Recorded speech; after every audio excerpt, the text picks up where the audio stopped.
अस्सलाम वालेकुम viewers, it's me Zafar and you are watching Camscope. Thank you for joining.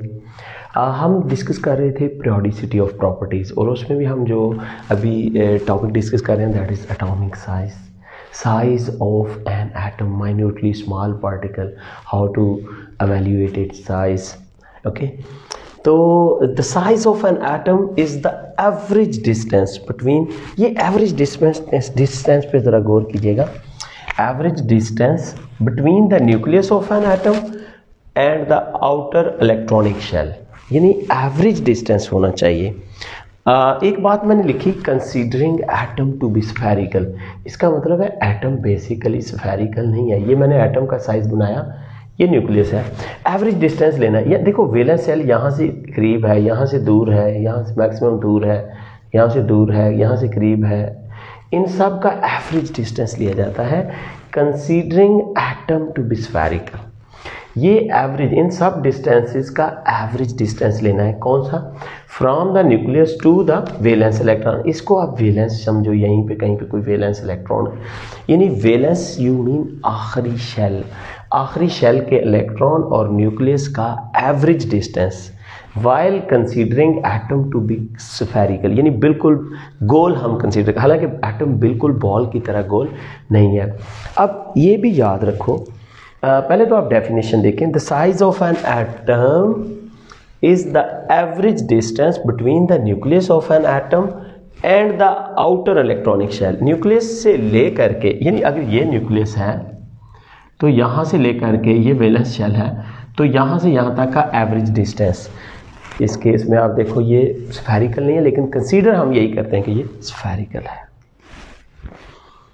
तो ये है आपका साइज ऑफ एन एटम। और कुछ बात बताता हूँ कि साइंटिस्ट कहते हैं कि एटॉमिक साइज लेना आसान नहीं है। क्यों? एक तो नेबरिंग एटम इफेक्ट कर रहे होते हैं, एक एटम को उसके नेबरिंग एटम उसके साइज़ को डिस्टर्ब करते हैं, अट्रैक्शन या रिपल्शन या वट कोई फोर्सेस हो सकती हैं। दूसरा, एटम बहुत छोटा है, इसका साइज़ एक्यूरेटली मेजर करना इतना आसान काम नहीं है। तीसरा, वैलेंस इलेक्ट्रॉन जो होता है वो भी क्लियर नहीं होता कहाँ पे है इस वक्त, जिसकी वजह से ये वाले फैक्टर जो हैं इनकी वजह से नेबरिंग एटम का इफ़ेक्ट और वैलेंस शेल के अंदर इलेक्ट्रॉन का कहाँ पे पाया जाना, उसकी अनसर्टेनिटी कि वो कहाँ पे है, और नेबरिंग एटम का इफेक्ट और एटम के साइज़ का छोटा होना, ये फैक्टर हैं जो कि एटॉमिक साइज़ के रास्ते में हर्डल पैदा करते हैं या रुकावट बनते हैं एक्यूरेट एटॉमिक साइज़ को मेजर करने में। फिर भी हम कहते हैं average distance from the nucleus of an atom to the valence shell is called atomic size. अच्छा, एटॉमिक साइज़ जो है वो या शेल नंबर अगर आपके पास हो, shell number of an atom of an electron, जो है किसी इलेक्ट्रॉन का शेल नंबर, कितने उसके अंदर शेल हैं, टेल अबाउट द साइज, यानी इनडायरेक्टली हमें साइज़ का पता चल रहा है। शेल नंबर या किसी एटम में बड़े ज़्यादा शेल हैं तो इसका मतलब उसका साइज़ बड़ा होता है। अब हम देखते हैं पीरियड और ग्रुप में क्या ट्रेंड्स हैं, हमने सिंपल सा देखना है। मसलन हमारे पास ये मैं दूसरा पीरियड ले रहा हूँ जिसमें ये हमारा है सोडियम, ये है मैग्नीशियम, ये है एल्यूमिनियम, ये है सिलिकॉन, ये है फास्फोरस, सल्फर, क्लोरीन और आर्गन। हो क्या रहा है? In a period from left to right atomic size आप देख सकते हो क्या हो रहा है, स्मॉल हो रहा है। क्या वजह है भाई? शेल नंबर सेम है हर दफ़ा, ये देखो 11, 12 प्रोटॉन, 13 प्रोटॉन, 14 प्रोटॉन, 15 प्रोटॉन, और यहाँ पे 16, 17 और 18 प्रोटॉन, यानी पॉजिटिव चार्ज बढ़ रहा है, शेल नंबर सेम है, जिसकी वजह से रिडक्शन इन एटॉमिक साइज हो रही है। इस तरह आप कह सकते हो in a period from left to right atomic size decreases. किस वजह से? Due to increase in nuclear charge या due to increase in proton number while the shell number remains the same. ठीक है, तो हम कहते हैं लेफ़्ट टू राइट जब हम पीरियड में मूव करते हैं तो एटॉमिक साइज छोटा होता है, नंबर ऑफ प्रोटॉन बढ़ते जाते हैं, जबकि शेल नंबर सेम रहता है। लेफ़्ट टू राइट किसी पीरियड में एटॉमिक साइज छोटा होता है। इसी तरह आप किसी ग्रुप में मूव करो, मतलब पहला ही ग्रुप है, आप कहते हो lithium, sodium, potassium, rubidium, caesium का आप इससे बड़ा साइज बना दो नीचे, ठीक है। ये क्या है कि हर दफ़ा एक शेल का इजाफा हो रहा है। अगले एलिमेंट पे किसी ग्रुप में आप जाते हो, ये हमारा फर्स्ट है, अल्कली मेटल्स हैं, आप अगले ग्रुप, एक ही ग्रुप में अगले एलिमेंट पे जाते हो तो एक शेल का इजाफा होता है।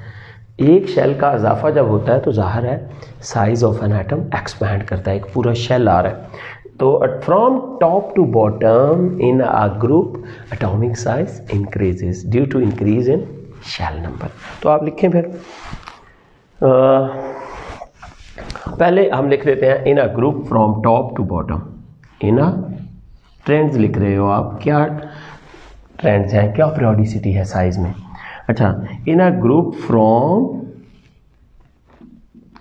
Top to bottom, when you move from top to bottom in a group atomic size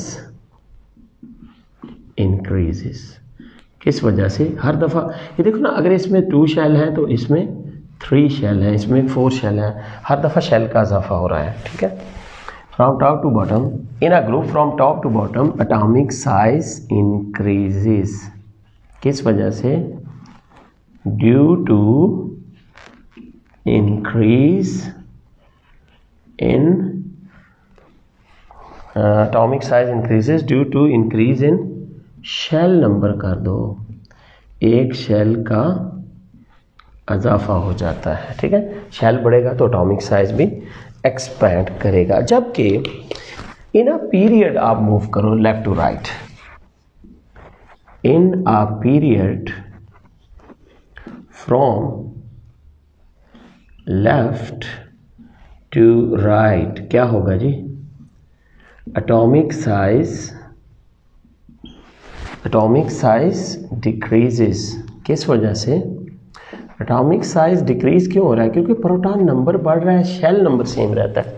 proton number बढ़ रहा है न्यूक्लियस में, शेल नंबर सेम रहता है, जिसकी वजह से अट्रैक्शन बढ़ जाती है between the nucleus and electronic shell, जिसकी वजह से एटॉमिक साइज डिक्रीज करता है। In a period from left to right, atomic size decreases due to increase in nuclear charge या proton number, increase in nuclear charge। जब nuclear charge बढ़ेगा, force of attraction between the nucleus electron बढ़ेंगी, size of an atom contract करता जाता है। आप वो period के अंदर वो मूवमेंट देख रहे हैं। अब आपसे एक क्वेश्चन है, which has bigger size, which is bigger in size, bigger in size। बात मैं कर रहा हूँ मैग्नीशियम और एल्यूमिनियम की। आप देख सकते हो दोनों एक ही पीरियड में है, ठीक है। आप मूव करो, ये देखो मैग्नीशियम और एल्यूमिनियम, किसका साइज बड़ा होना चाहिए? मैग्नीशियम का। मैग्नीशियम के आखिरी शेल में 2 इलेक्ट्रॉन है, जबकि एल्यूमिनियम के आखिरी शेल में 3 इलेक्ट्रॉन है। या यूँ कह लो, मैग्नीशियम के अंदर 12 प्रोटॉन है, एल्यूमिनियम में 13 प्रोटॉन है। 13 प्रोटॉन इलेक्ट्रॉनों को ज़्यादा खींचेंगे, इसलिए हम कहते हैं aluminium is bigger in size. वैसे भी हमें पता है left to right in a period atomic size small होता है, तो हम कहते हैं कि magnesium is bigger in size and aluminium is smaller in size, ठीक है। या फिर आपसे पूछा जाए which is bigger in size, carbon और सिलिकॉन। ये 4th ग्रुप के एलिमेंट हैं, कार्बन और सिलिकॉन। ये अगर मैं देखूं, कार्बन, सिलिकॉन, जर्मेनियम, आर्सेनिक और Sb। अच्छा, ये देखो कार्बन के नीचे सिलिकॉन है, एक शेल का इजाफा हो रहा है, तो फिर कौन बड़ा होगा साइज में? सिलिकॉन बड़ा होगा। कार्बन से सिलिकॉन का साइज बड़ा होगा क्योंकि इसमें एक शेल का इजाफा हो जाता है। तो ये था हमारा एटॉमिक साइज, जिसको हम एवेल्यूएट करते हैं कि एवरेज डिस्टेंस है न्यूक्लियस और वैलेंस शेल इलेक्ट्रॉन के दरमियान एवरेज डिस्टेंस है, हम जबकि कंसीडर करते हैं एटम को एक स्फेरिकल पार्टिकल। और size of an atom left to right in a period decrease करता है और size of an atom top to bottom in a group increase करता है। Thank you for watching. उम्मीद है आपको वीडियो पसंद आई होगी। बाय।